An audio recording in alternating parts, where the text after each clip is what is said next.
Hello' নমস্কাৰ মই ঝৰ্ণা আপোনালোক সকলোকে মোৰ চেনেললৈ স্বাগতম জনাইছোঁ। আজি আমি আছামিজ মিডিয়ামৰ ক্লাছ 3 ইংলিছ ছাবজেক্টৰ lesson 5 the hare and the tortoise চেপ্টাৰটোৰ কুৱেশ্যন আনচাৰ্ছখিনি কৰিবলৈ ওলাইছোঁ। কুৱেশ্যন নম্বৰ 26ত কৈছে look at the words on the board pair the similar sounding words and write them down one is done for you. ইয়াত কৈছে যে এই বৰ্ডখনত কেইটামান ৱৰ্ড দিছে আৰু সেই শব্দখিনি এই তলত দিয়া শব্দবোৰৰ লগত উচ্চাৰণটো একে হয়, খালি অৰ্থটো বেলেগ দেই। এতিয়া ইয়াত প্ৰথমটো দিয়া আছে ওৱন, ন', ৱে, হেয়াৰ, আৱাৰ, নিউ, বাই, চেল, ছান, এইট, ডিয়াৰ। এতিয়া এই শব্দকেইটা ইয়াৰ লগত কি মিলে কেনেকৈ মিলে চাওঁ আহাচোন। ফ্ল'ৰ এক নম্বৰটো অলৰেডি কৈ দিছে। এই ফ্ল'ৰটো মানে হৈছে পকা আৰু এই ফ্ল'ৰটো হৈছে আটা। ন' এই ন'টো হৈছে নোহোৱা বুজায় আৰু এই ন'টো হৈছে কিবা এটা জনা। নিউ এই নিউ হৈছে নতুন আৰু এইটো নিউ হৈছে কিবা এটা জনা দেই। বাই এইটো হৈছে বাইটো এটা প্ৰিপজিশ্যন ইউজ কৰা হয় আৰু এইটো বাই হৈছে কিবা এটা কিনা, বুজিলা। এতিয়া এইটো হৈছে আৱাৰ, এইটো হৈছে আৱাৰ, হয় নাই? স্পেলিংকেইটা বেলেগ বেলেগ, কিন্তু এইটো আৱাৰ হৈছে আপোন নিজৰ, এয়া আৱাৰ হৈছে ঘণ্টা। ছান এইটো ছান হৈছে পুত্ৰ, এইটো ছান হৈছে বেলি। নেক্সট এইটো ৱে হৈছে কিবা এটা জোখা আৰু এইটো ৱে হৈছে কিবা এটা ৰাস্তা ওলোৱা। এইটো হেয়াৰ হৈছে চুলি, এয়া হেয়াৰ হৈছে শহাপহু। এইটো হৈছে এট খোৱা বুজায় আৰু এইটো এইট হৈছে 8 নম্বৰ। এইটো ডিয়াৰ হৈছে মৰমৰ, এই ডিয়াৰটো বুজাইছে হৰিণা। এই চেলটো হৈছে বেটাৰী আৰু এই চেলটো হৈছে বিক্ৰী কৰা।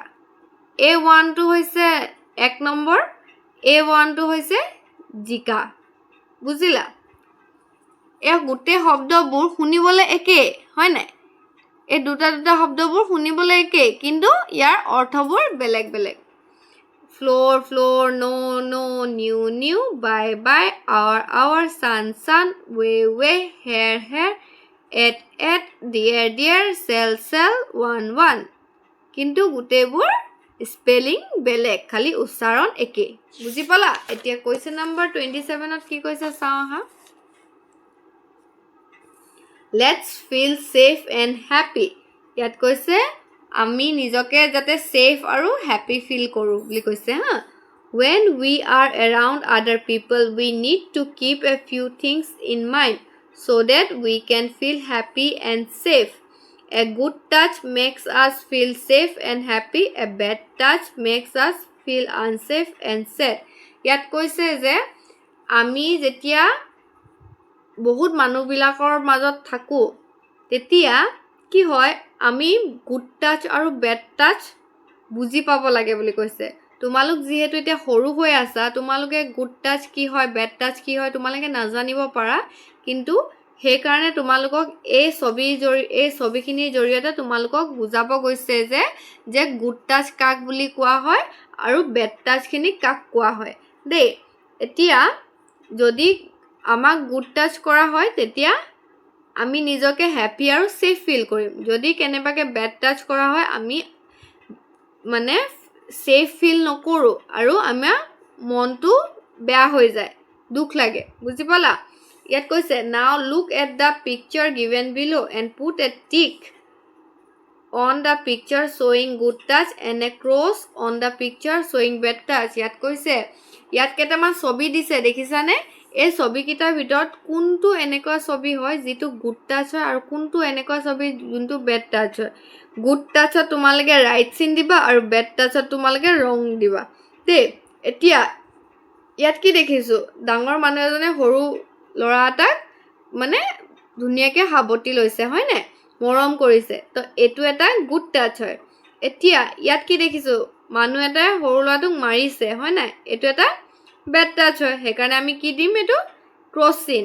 এতিয়া ডক্টৰ এজনে ছোৱালীজনীক কি কৰিছে বেজি দি আছে এইটোতো গুড টাচে হয় না সেইকাৰণে আমি ৰাইট চিন দিম কিন্তু ইয়াত কি দেখিছো মতা মানুহ এজনে ছোৱালীজনীক বুকুত ধৰিবলৈ গৈছে হয় না এইটো গুড টাচ হয় জানো নহয় এয়া কি হয় বেড টাচ সেইকাৰণে আমি কি দিম ইয়াত ক্ৰছ চিন এতিয়া কোনোবাই আমাক হ্যান্ডশেক কৰিছে হ্যান্ডশেকটো এটা কি হয় ফৰ্মেলিটি হয় না এইটো এটা গুড টাচ হয় সেইকাৰণে আমি কি দিম ৰাইট চিন কোনোবাই যদি তোমাৰ বোলে ফ্ৰকটোৰ চোলাটোৰ ওপৰত যদি এনেকৈ টানি ধৰে তেতিয়া এইটো গুড টাচ হয় জানো এইটো এটা গুড টাচ নহয় এইটো এটা কি হয় বেড টাচ সেইকাৰণে তোমালোকক যদি কোনোবাই এনেকৈ কৰে তেতিয়া তোমালোকে প্ৰথম তোমালোকৰ মা দেউতাক নহলে বা তোমালোকৰ টিচাৰ্ছক কবাহি যে মোক এজন মানুহে মোক এনেকৈ গুড টাচ কৰা নাই বেড টাচ কৰিছে বুলি কৈ দিবা বুজি পালা আৰু কেতিয়াও তোমালোকে ভয় নকৰিবা আৰু সদায় তোমালোকে